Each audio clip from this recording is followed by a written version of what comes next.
आज ये अनोखी बात कैसी? हमारे अलावा यहाँ और कौन है जिसके लिए ये थाली आई है? यकीनन हमारे आसपास खुदा का कोई नेक बंदा है। ये थाली उसी के लिए आई है। दूर क्यों खड़े हैं? आइए भाईजान, हम में शामिल हो जाइए। ये थाली आप ही के लिए अल्लाह ने जन्नत से उतारी है। नहीं, मैं भूख से तड़प रहा हूं। क्या खाऊं? ये सोना, ये हीरे जवाहरात, ये अशरफिया, क्या पीऊं? ये खून का प्याला? नहीं,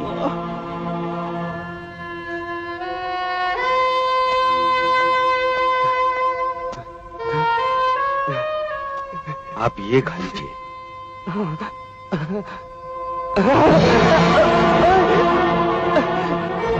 फिर वही सोना, फिर वही हीरे जवाहरात।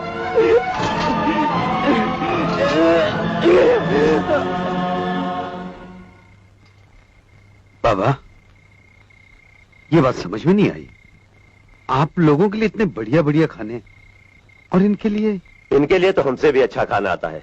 हीरे जवाहरात, अशरफियां, सोने के टुकड़े।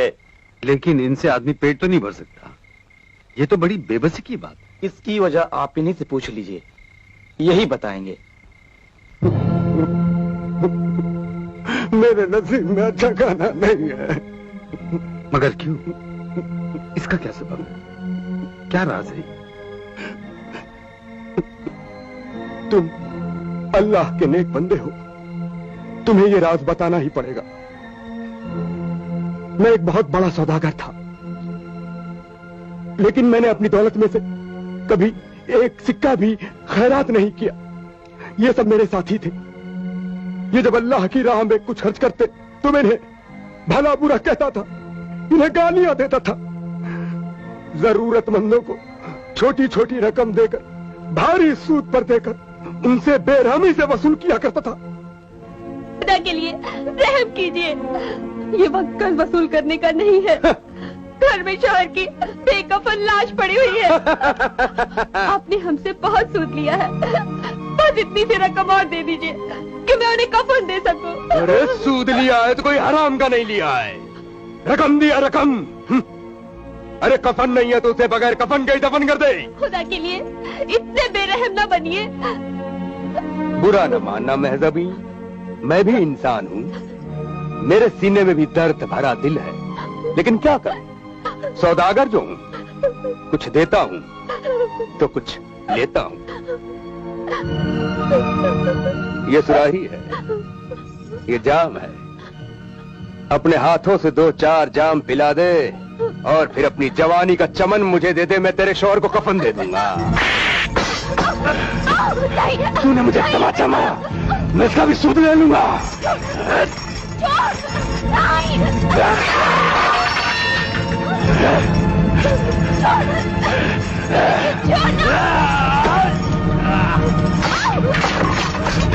बच के कहाँ जाएगी?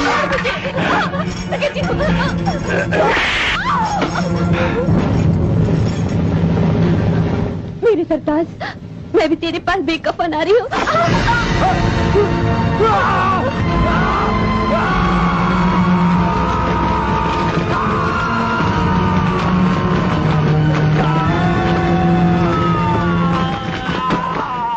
भाई साहब, आप ये जो कुछ देख रहे हैं, ये मेरे उन्हीं गुनाहों का अजाब है जिसने मरने के बाद भी मेरा पीछा नहीं छोड़ा।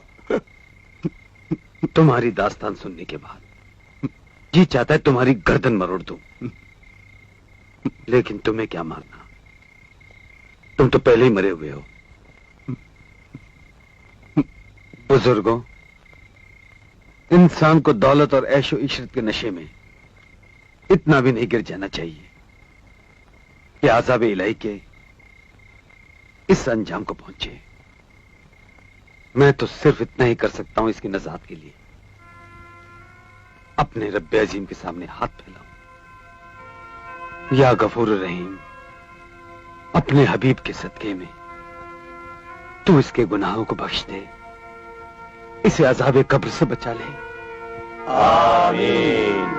या हय्यू या कय्यूम, या हय्यू या कय्यूम।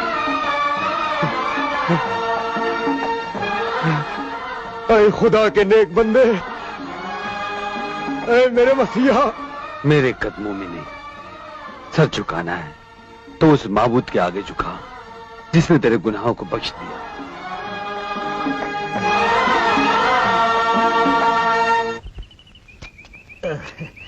आका आका शुक्रिया। चलो, पत्थरों से पीछा तो छुटा, गिरते पड़ते ऐसी जगह आ ही गए। क्या कुछ फूल तो दिखाई दिए? लेकिन सबसे बड़े पत्थर तो आप हैं। गुस्ताखी माफ। पत्थरों में क्या मतलब? सीधी सी बात है, एक खूबसूरत सी परी फूल बन के आपकी जिंदगी में आई और आपने उसे सूंघा तक नहीं।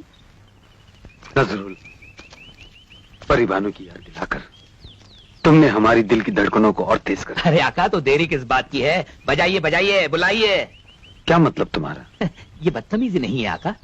याद है वो बांसुरी जो परिबानू ने आपको दी थी और क्या कहा था कि जब भी आप ये बांसुरी बजाएंगे वो दौड़ी चली आएगी, है?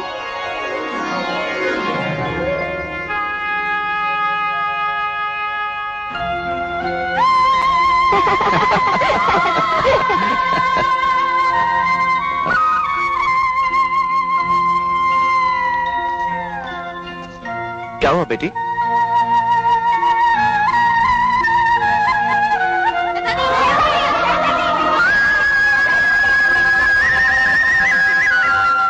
आका, मुझे लगता है आपने उल्टी बजाई, क्योंकि अगर आपने सीधी बांसुरी बजाई होती ना तो अब तक परिबानू आ गई होती। नजरुल, हकीकत ये है, अगर परिबानू नहीं आई तो मेरे दिल को करार नहीं आएगा। वो मारा, इसका मतलब ये हुआ आका कि हमारी परिबानों का तीर ठीक निशाने पर पड़ा है। तीर निशाने पर ही नहीं पड़ा, बल्कि दिल के आर पार हो गया है। लेकिन अब क्या किया जाए? कहीं इस बांसुरी का तिलिस्म खत्म तो नहीं हो गया? नहीं मेरे महबूब, तुम्हारे लिए इसका तिलिस्म कभी खत्म नहीं होगा। अच्छा परिबानो, तो आप छुपकर हमारे आका को तड़पा रही थी।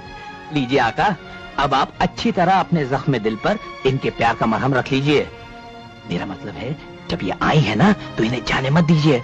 मैं यहीं कहीं इधर उधर हो लेता हूँ। ये हकीकत है परिबानू, अब मैं तुमसे जुदा नहीं रह सकता। आतिम, मैं भी तुमसे एक लम्हे के लिए अलग होना नहीं चाहती। उठते बैठते सोते जागते तुम्हारा ही तस्वुर रहता है। परिबानू,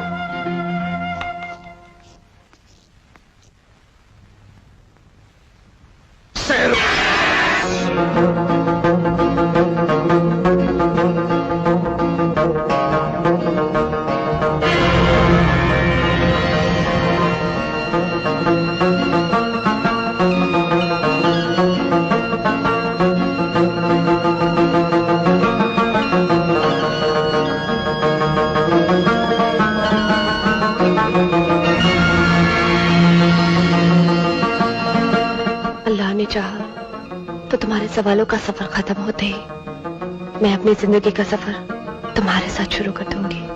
परिबानू,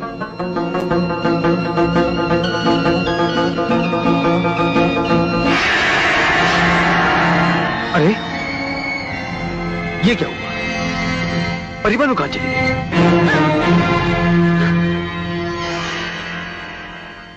बेअदब गुस्ताख लड़की!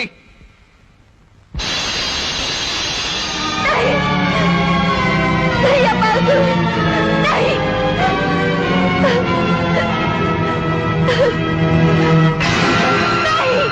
नहीं अब्बास।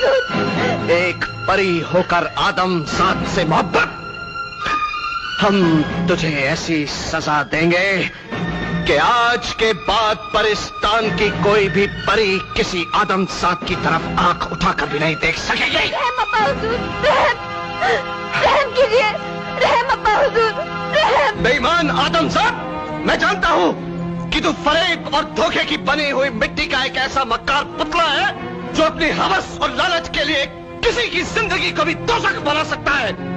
ए जुगनू की रोशनी में अपनी जिंदगी का मुकद्दर ढूंढने वाले, तेरे मुकद्दर में परिस्तान की रोशनी कहाँ? मेरे मुकद्दर में परिस्तान का वो चांद है शहंशाह, जिसके खो जाने से तुम्हारी बादशाहियत अंधेरे में डूब जाएगी। जिस आदमजात से तुम इतनी नफरत करते हो, उसी आदमजात को खुदा ने अपनी इबादत के लिए चुना। बंद कर अपनी ये जुबान। तेरी इन्हीं फरेब भरी बातों ने मोहब्बत का नाम ले लेकर मेरी बेटी को गुमराह किया है। ये आपकी भूल है शहंशाह। मोहब्बत रास्ता दिखाती है, किसी को गुमराह नहीं करती।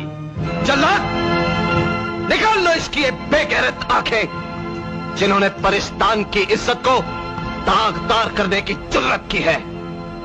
आदमजात, अब मैं देखता हूं कि तेरी मोहब्बत की रोशनी तुझे किस तरह रास्ता दिखाती है। एक बात याद रखना शहंशाह, जिसके दिल में अल्लाह का नूर होता है, वो अंधा होकर भी सब कुछ देख सकता है। मैं भी आज ये देखना चाहता हूं कि ऐसा कौन सा खुदा है जो तुझे आज मेरे कहर से बचाएगा।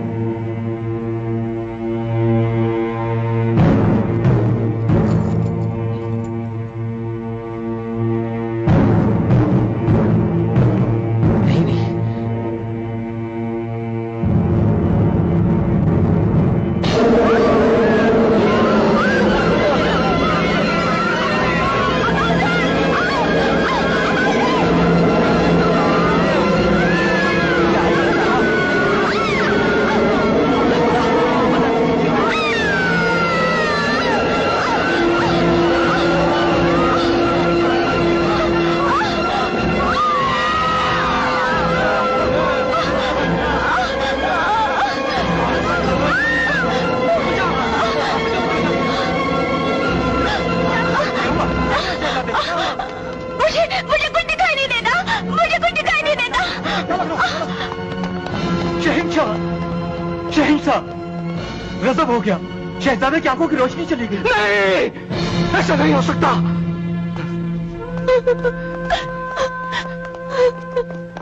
मेरे बच्चे, तेरे लख्त जिगर, क्या हो गया?